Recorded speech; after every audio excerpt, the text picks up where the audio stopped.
Hello દોસ્તો, તો આપણે બનાવીશું દહીંની તિખારી, જે ફક્ત 1 જ મિનિટમાં બનીને તૈયાર થાય છે. તો ચાલો આપણે બનાવીએ. તો તેના માટે આપણે લઈ લીધું છે દહીં. આપણે 1 વાટકો દહીં લીધું છે અને પછી 1 પાવડું આપણે તેલ ગરમ કરવા મૂકી દીધું છે. આપણું તેલ ગરમ થઈ જાય એટલે તેમાં આપણે લસણની કળીઓ નાખી દેવાની છે. લસણથી વઘારવાનું આપણે છે, એટલે લસણની કળી નાખી દીધી. પછી આપણે નાખીશું મીઠો લીમડો. પછી નાખીશું આપણે એમાં રાઈ, જે આપણે એને ફૂટવા દેવાની છે જ્યાં સુધી મસ્ત ફૂટી જાય. પછી આપણે નાખીશું તેમાં જીરું નાખીને પછી આપણે નાખીશું હિંગ, પછી નાખીશું હળદર અને પછી નાખીશું સ્વાદ પ્રમાણે આપણે મીઠું, જે જેવું ખાતા હોય ખારું તે પ્રમાણે નાખો. પછી નાખવાનું છે ચટણી.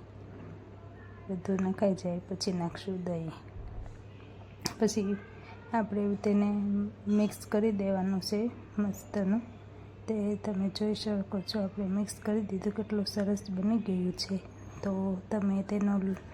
તમે જોઈ શકો છો કેટલું સરસ બની ગઈ છે આપણે દહીંની તિખારી.